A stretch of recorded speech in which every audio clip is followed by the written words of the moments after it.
there had been signs, and they talk about like whispers and the wisp. I've been going so hard, so fast, inverted commas, coping so well. I didn't see any of those. I was just foot to the floor going. It needed to be on that scale, I think, to forever change something for me. If it had been something less, I would have just got myself up, dusted myself down, and we would have went go again. And because I was out of my control, and the recovery journey was out of my control, it really, it just changed. Everything shifted.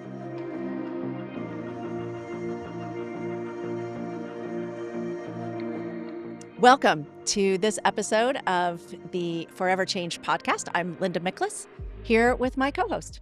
And I'm Lisa Strutt. It's lovely to be here, and a welcome to the studio, my friend Bridgeen Hanlon, and it's we have an amazing connection. We are connected by dogs. So I have a Staffordshire Bull Terrier who goes on his holidays to Bridgeen's dog kennels in Killilea. Is that it's kind of in Killilea. It's near Downpatrick, in Downpatrick. So welcome the studio, Bridgeen. Well, thank you very much. I'm delighted to be here. Yeah, we're thank you for very asking happy me. to have you here. It would be great for us to hear a bit about you, Bridgeen. Who are you, and why on earth did you say yes to coming on to this podcast? I'm thinking the same. So my name is Bridgeen. I am the co-founder of a company called Werewolf Food, which is a online dog food company. We deliver really good quality food straight to your door for the likes of Frank and your dog, Lisa. I'm also the mum of 3 fantastic boys. Wow. And my husband and I, Christopher, own boarding kennels and cattery as well. So all things dog. We've got lots of dogs ourselves. Why did I agree to doing this?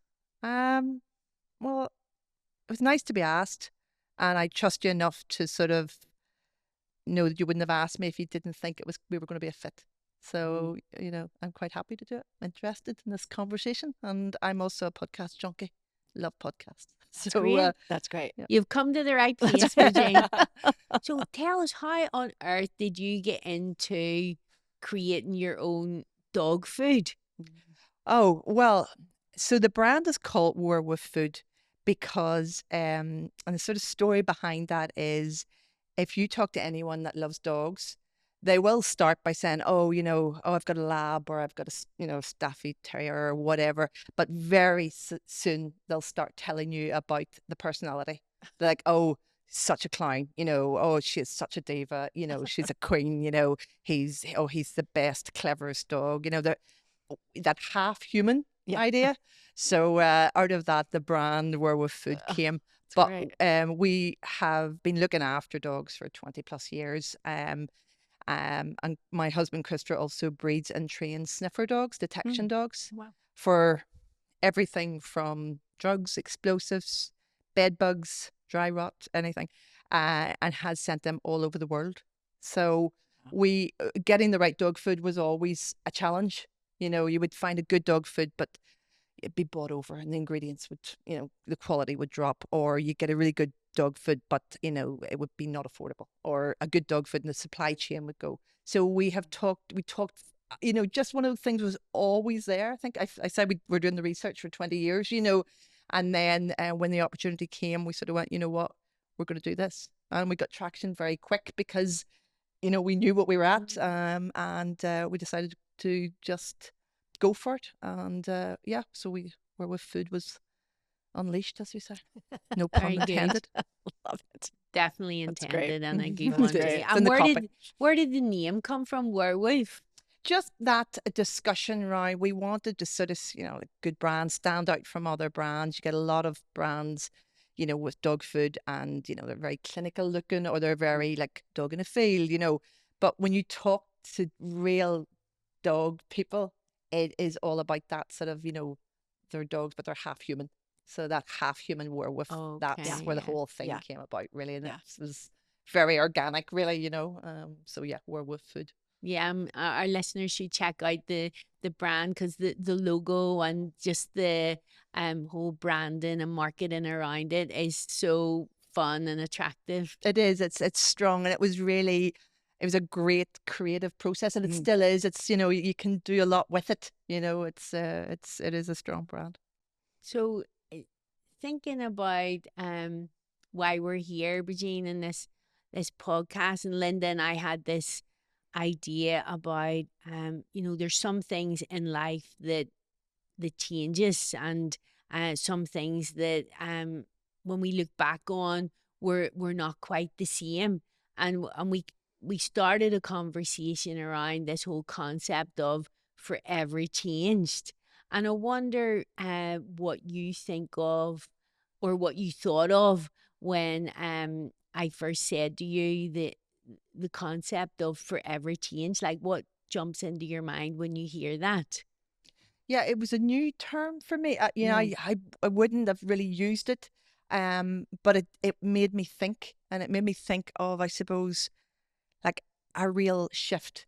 That's how I felt. I felt like we Mhm. were here, and now we're here, and that moment or time or episode or whatever moves you from that to that, and suddenly, I think because of that, you've got a new direction of travel. Mhm. And some jigsaw pieces fit, but some don't, and some new ones. That's what it makes me feel like. It makes me feel like because of that shift, Mm. you are things are always different. Things are going to be forever changed. That's what it made me Yeah. think of. Yeah. And is there, we really wanted to explore in conversation what that looked like for people that we know, or people we have connection with. What's your forever change moment that you would like to share with us? Okay, well, I'm going to tell you about the one that came first to me. Might not be the one, if I'd given it lots of thought, would have come, but Mhm. it's your gut one. It's like, Mm. that is it. That's my forever changed. But to make sense of it, bear with me, and I'll sort of put it in context and Right. give you a bit of background to it, but I will get to it. Uh, so I suppose I was so average at school, like beyond just average. But when I got to university, I sort of got into my flow. I studied environmental biology. I had some really good mentors. I ended up doing a PhD um, in environmental biology. I, worked really hard at it.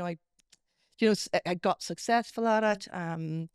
I ended up working as a principal scientist in the Environment Agency, looking after like catchments and our water quality and stuff like that. So, you know, that was my direction of travel, if you like. Alongside that, I met Christopher, actually my husband.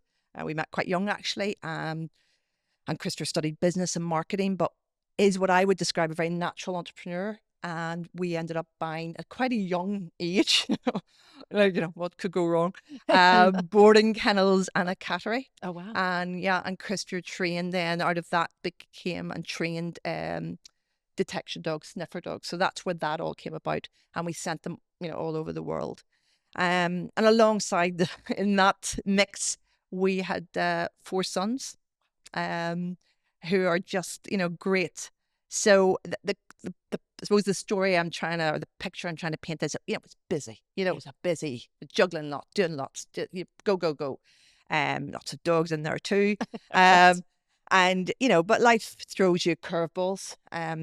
As we all know. And some of them, I heard a great saying there recently, when they were talking about these curveballs, is some of them were pebbles in your shoe, and some of them are dragons to slay. And I love that. It's So great. lots of pebbles and the odd dragon.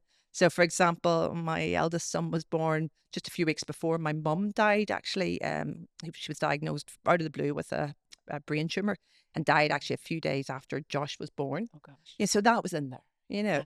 Then when Joel, my youngest boy, sort of early years, we discovered that he was, just things were not going to be as straightforward for him. So he had severe learning difficulties and speech and language difficulties, very emotive time, trying to get a path for him and, he's going to start school and how is this all going to work? So that's the background. That's the context. That's like busy, busy, busy. So one day on my way to work, I went in really early. We had the Singapore police coming for dinner, as you do on a Tuesday night. See the way you need context. We definitely have to dive deeper into that. So they were coming because they were buying detection dogs. Right. I should have maybe I should have really put that in there early. They were coming to buy detection dogs, and they were coming for dinner just because they were so far from home. Yeah. And I was going into work, stopped early, thought go and get some more ingredients. Don't know what I was cooking. Went into supermarket, came back out, was about to get in the car and thought, forgot randomly tins of tomatoes or whatever I was cooking. I nearly didn't get it. I thought, I'll get it later. But that inner voice goes, no, go back in and get them. Supermarket was empty. Went back in. The next thing I remember is awakening up with a paramedic looking at me, going, do you know where you are? And I can only describe it sort of movie-like just everything was really confusing. If you'd been watching a movie, it would have had the music movie, it would have been that sort of things not quite, I couldn't get a hold on anything. And I remember him saying to me, do you know where you are? And I said, oh, Italy. I wasn't in Italy, I was in Lisbon, like a grey morning, And I remember in the back of the ambulance, just almost sort of trying to hold it together, not panic, but just being so confused. It was a bit scary, that sort of feeling. Sure. And then suddenly I just remembered we were in holidays in Italy. And once it was a bit like getting a foothold. Once I got that, I was like, okay. And things gradually sort of started to, reality came back in the back of the ambulance. So anyway, long story short, it turned out I'd had a grand mal seizure, or I think they call it now a tonic-clonic seizure, out of nowhere. And thankfully I had sort of fallen onto a display of, I don't know, fruit or something. Right. And so I'd Bananas. not whacked my head, but I had taken a massive chunk out of my tongue. I had lost control of my bladder, and I was, thankfully there was a nurse there. So, so I got help and ended up in hospital. And that was my forever changed moment, because I was here and then I was over here, and I never got to work. I didn't get to work again for 6 months. I couldn't drive for 7 months. I ended up changing my career. It was a forever changed moment, and it totally changed my direction of travel. Now, I think on hindsight and with time, looking back on it, there had been signs, and they talk about whispers and the whisper. I had been going so hard, so fast, inverted commas, coping so well. I didn't see any of those. I was just foot to the floor going, and it needed to be something dramatic like that. And I'm not really a drama person, quite, but it was so dramatic. I remember going, okay, I'm listening. I'm okay. You've got my complete attention. And, it needed to be on that scale, I think, to forever change something for me. If it had been something less, I would have just got myself up, dusted myself down, and we would have went, go again, and because it was out of my control, and the recovery journey was out of my control. It really, it just changed. Everything shifted. Talk to us a little bit about that recovery time that was out of your control. It took months to get back to this and months to get back to that. And yet you still had a family and dogs, and right. So tell us a little bit about that.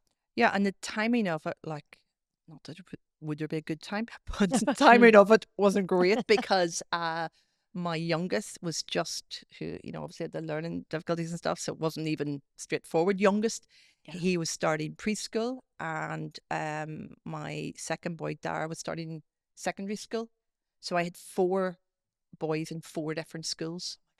And any, mum or parent or carer would tell you, it's a military operation sort of. So suddenly I couldn't drive. I couldn't organize all of that. And, I'm very grateful that, I had been very, well, I thought I was quite well and healthy. define healthy, like on hindsight. But I wasn't a sickly person. I was able to do all of this. So suddenly not being able to do things, and the battery pack was low and stuff like that. I probably didn't at the time totally appreciate the impact it had on Christopher. Because just he's how you say, if sometimes you watch a film and you know who the good guy is from the start. You feel like, oh, he's the good guy. Well, Christopher's the good guy. And it's just he's the good guy. He's going to be the not perfect, but he's definitely like the good guy. It was really hard on him because it's a bit, I think, sometimes maybe harder on the person observing trying to support the person going through this. And he was, and I was struggling a bit with the whole lack of control because I was the one, I was used to organizing everything, and suddenly, I wasn't. So I think that that lack of control I found really difficult, and I also found it incredibly hard. And maybe it was a generational sort of thing, but not being able to sort of cope quietly and front facing. I really find that really hard. And not I realized how much of my identity I had tied up in my work, in my career. I was just losing that to, it was very difficult. Plus then I suppose an element of fear, because it took months to get like MRI and stuff, and because they worry the things, something as dramatic as that, you've got something awful like a tumor or clot or a stroke or something, and ruling that out. And thankfully we did rule that out, but rather humblingly, if that's a word, it turned out that it really was just chronic stress. And that was, and I think fundamentally I trained as a biologist. That really, I just went, wow, this has got my complete respect now.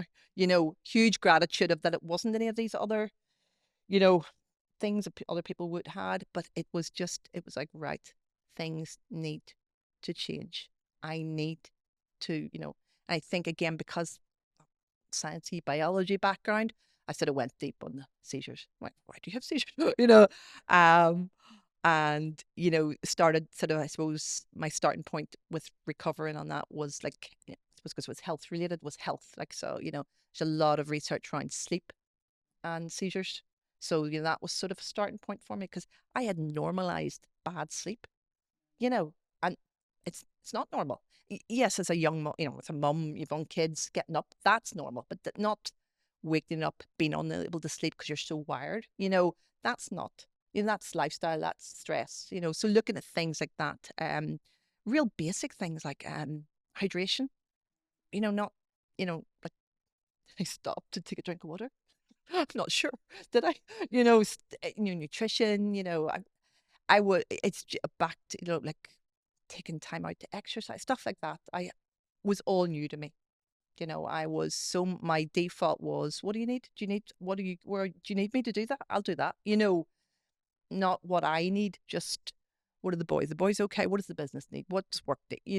So all of that was the journey of change. So, Bridgeen, how did you actually shift your mindset? Because you did the research and your science brain gave you the information. You need more sleep, you need more hydration.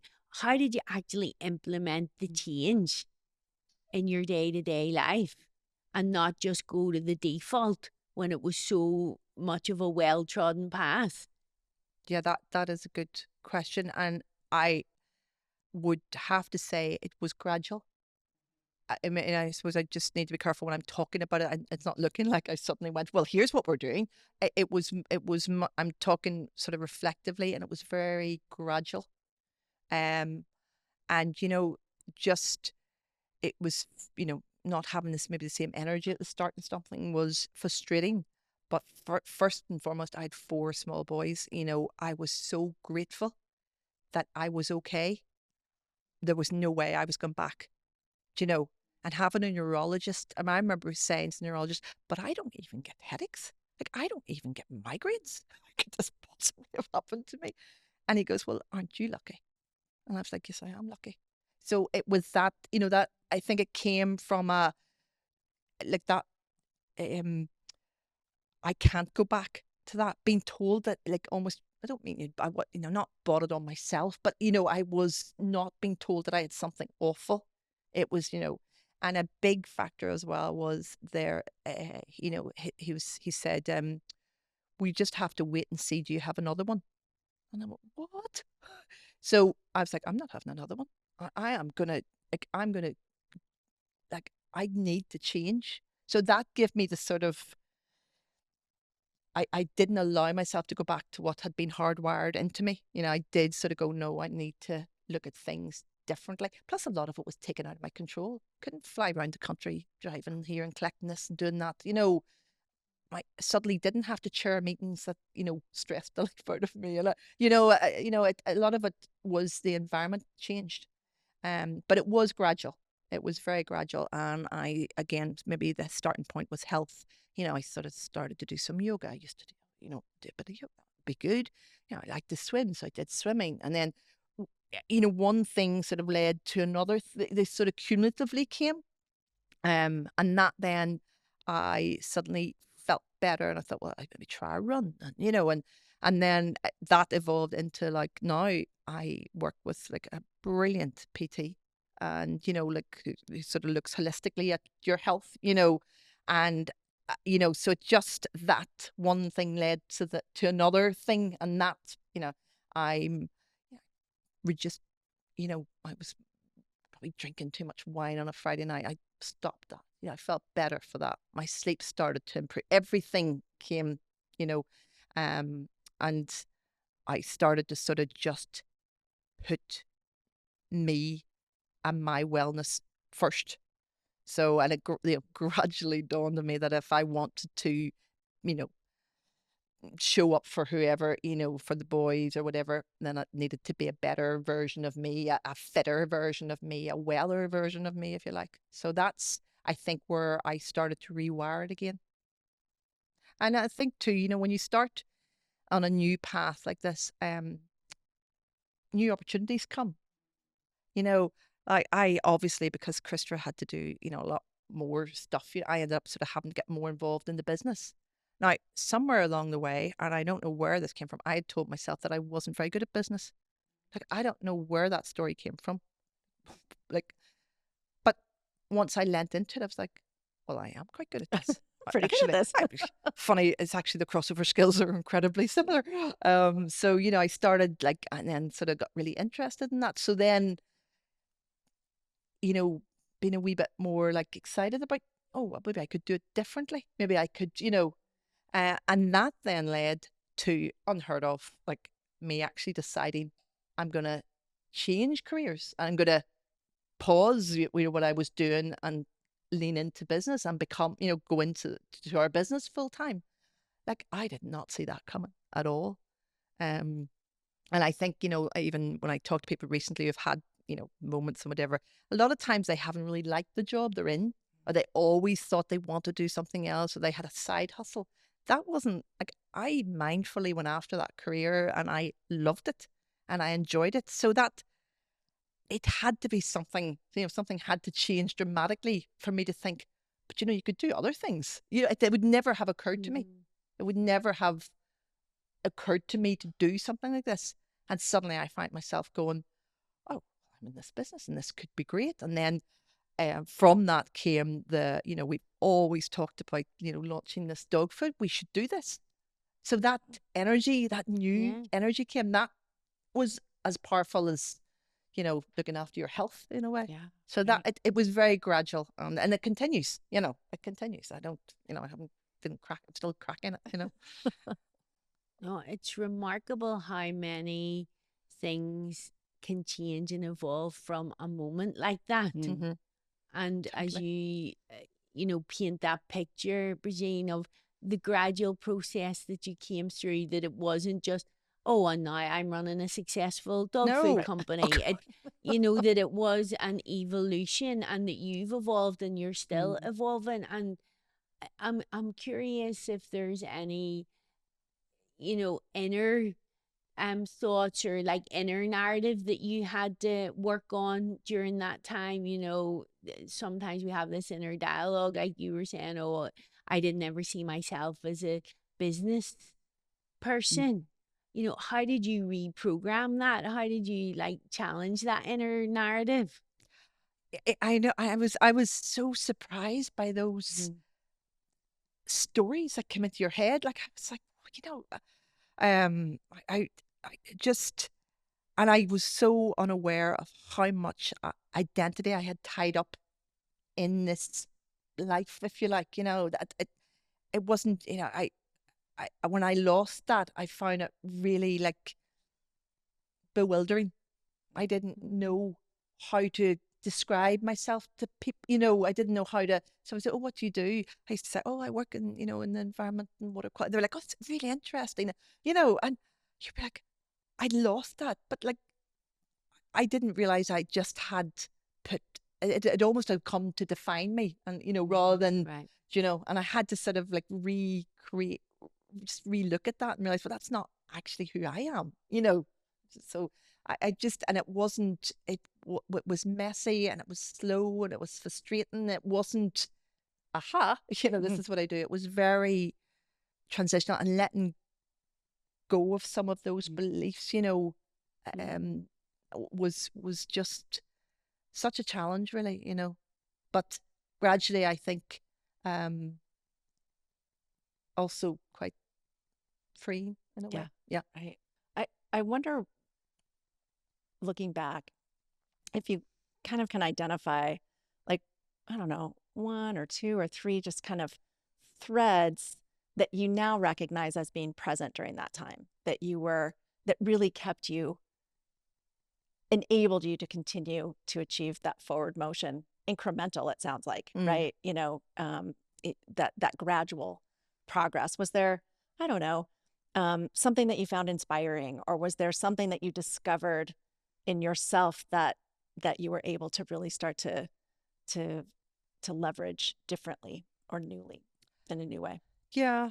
Do you know, there's a great, so I can't remember who said it, but he talks about Shane Parrish, that's what it is, says, you know, don't tell me your priorities, show me your calendar. That's what it is.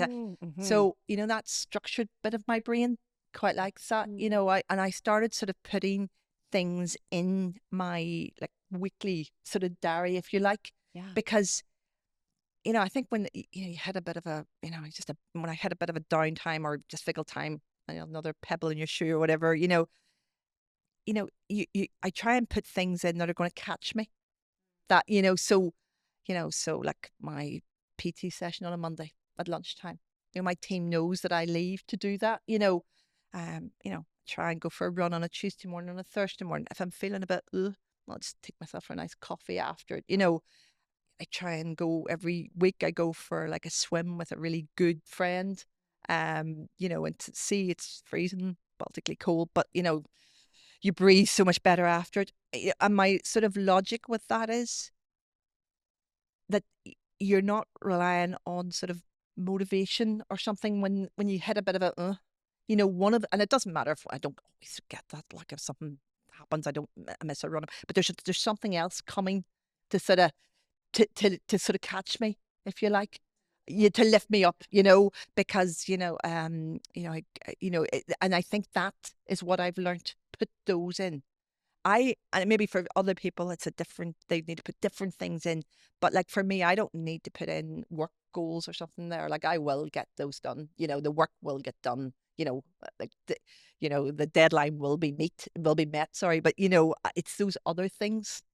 And, you know, because, you know, when, if you're not feeling, you know, or just whatever life throws at you, you know, you probably should go for a walk in nature, but are you going to go for a walk in the, you know, are you really going to do that? You're probably not, you know, whereas if you're sort of scheduling it in, I think it's almost like this sort of invisible bookend that's in there, and you're almost doing it without thinking, and of course then you feel better after it or whatever. Or and I think too also, like just putting, having your sort of little tribe around you, whether it's girlfriends or whatever, that sort of, like have things in there, and they'll be like, they'll know you well enough. So like if you don't hear me, that's the time to come looking for me. It's not, oh, that's, we better check in, that sort of thing. And even now, like as the boys get older, because they're sort of young adults now, they're very intuitive. They'll come and sort of, sort of go, oh, let's go for coffee or something, But I think it's just taking ownership of your own strengths and your own sort of, issues, and trying to create a lifestyle round that. Yeah. So like I would say one of my strengths would be like, I'm very consistent. Like but I'm like indecisive as hell, like on the way up to being consistent. Like I could dither, like, need a whole research paper whether I'm going to do something. But once I do it and lock in, like that's a strength of mine. So I know that about myself. So I put that in, and no matter if I'm feeling in really crappy form, that consistency of, well, you'll feel better after your run. Do that. Yeah. I've created that lifestyle really to try and not let me, to keep it sort of on track, if that makes sense. Yeah. And I think that's really powerful. And that can look at what, meet yourself where you are. When you're starting, that could just be whatever, to just, whatever, be kind to yourself and get up and get showered and whatever, it can be whatever you want it to be and wherever it needs to be. But I just think that, and prioritizing like you in that is the thing, and thinking to yourself, well, and maybe it is a story, like whether you're worth your own investment in yourself. What I love about what you've shared with us, Bridgeen, is that your self-awareness seems to have increased exponentially. Yeah, but I would say that, like, just before I sound so with it, this was the girl who was like, self-awareness was not there. So much so when those early whispers and signs and stuff came, I had no awareness of them. I had, like, I can reflect back, on those, like, waking at night, normal, normal. I can reflect back, like, being so emotionally worried about, say, Joel, my youngest boy. I can, can remember, like, being in toilets at work in floods of tears, and then an hour later, lipstick was on and I was chairing a big meeting. Do you know what I mean? Yeah. At the time, I thought, well, just get on with it and just pull yourself together, and literally dry your tears and get in. That's, to me, that was what was modeled to me, and that was what my definition of coping was. And it now I am so much more aware that I listen so much more to those sort of, I feel a bit off, I'm more,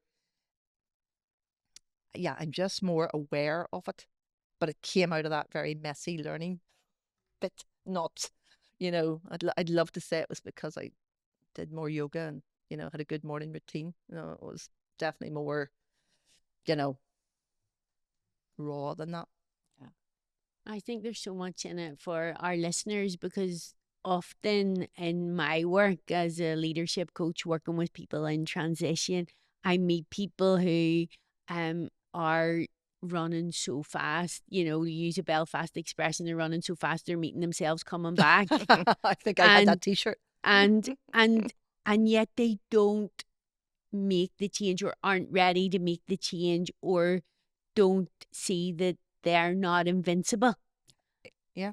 And I think what I hear from you, Bridgeen, is when that when the consultant said to you, you're lucky, like you've got a chance here. 100%. What are you going to do with it? Yeah. You actually responded to that. Yeah, and I said, as I've said before, like, it got my full attention. It's it scared me enough to sort of go, okay, And now I'm going to say that because of that, I'm quite grateful of it. I don't want another one. Right. Right. One was enough. One was enough, and we don't want to look back with rose-colored glasses on it. It wasn't great, but I sort of wouldn't change it. Yeah. And that again is why I sort of chose it as my forever changed moment. And I felt like it was very much out of my control, and so it gets it got my respect, and it continues to get my respect. So now, having, War with Food as a business, I absolutely, love that it's a success. I love having it. I love that I can pay a team. I love that I can, I hear good things back and people, my dog loves of course I love all that. I want to scale it. I want to, yeah, but I don't want to do it at the expense of, running so hard. I'm going to make myself coming back. And I'm doing, so it's much more, I think, balanced. Don't get me wrong. Some days, like, I do chase my tail of it, but generally speaking, it's much more balanced. And I think it's been really, another benefit of that is, doing it now. When War with Food became like a thing, when the boys, as young adults, that's how they're seeing success and a business. So you've gone on to model something. I just find that is really been. I'm only grateful of that now. I'm sort of going, that's good. They're sort of seeing that. There's how to define success. Being able, to grow your business, but still take time out to go for your run. They see me coming back from a run, or they see me, going to, taking time out for me and putting me first is a really good model for them as well. That's great advice. And what about, Bridgeen, if you notice someone else not noticing the signs of immense stress on their lives? You're probably better placed to answer that, but I think you just have to meet them where they are. You can't, God, nobody wants a prophet. Like, you don't want to suddenly go, oh, you should do this and try this. I think everybody just needs to be met where they are and hear what they need to hear at that time. You can't preach to someone about it. And also, I think it's a very personal journey. There's an element of, some people don't have the freedom, or maybe the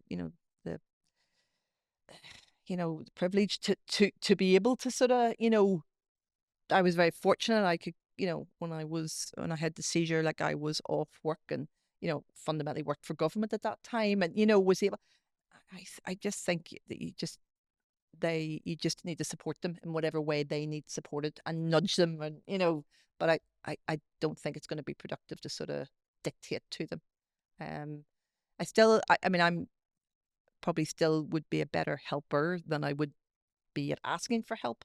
So I think, the practical help, just see somebody and sort of seeing what, how could you help them? Do you want to go, you look like, we're all in the coffee, maybe we'll go for a walk in a coffee, that sort of thing. And let's finish up this section, Bridgeen, with what's one, you've shared already many pearls of wisdom. Yeah. So I feel a bit greedy asking you for yet another one. True. That's it. I'm done. Time is money and all that. There's dog food to be prepared and scientific formula to be created. Is there a piece of advice or a pearl of wisdom from this perspective that you're at in your life right now, this reflective mood, that you would like to share with us and our listeners? I think, I don't know if it's pearls of wisdom really, but I'll tell you where I am at the minute. I'm, the boys are not young kids anymore. They're young adults, and they're starting to, go off on their adventures and sort of thing. And I finally find myself in yet another phase of another round of evolution of what it is. And I think, and it's emotional and it's a bit scary and a bit, it's all those again. But you know what I'm finding better this time? I'm sort of a bit more accepting about it. I feel a wee bit more like, and here we go again, and this is it's just that acceptance of change is going to come. good times, but and that's, and it will too will pass, all that sort of mindset. I just find like I'm sort of maybe able to sort of not like to observe it a wee bit more, like, not necessarily what I want to observe, but it's like, okay, not sort of accept it a wee bit better, be aware of it, and sort of like know that it's gonna pan out whatever way it pans out. That sort of, without going emotionally free falling into it. So, I don't know where we're going, but I sort of feel a bit more confident in my ability to manage it. So just because I don't quite know the script, it's going to be okay. It'll be, it will work it out. That's really powerful. Thank you. And sage, that's a very sage advice, I think, particularly for people going through significant life transitions. And I really appreciate you sharing that, Bridgeen.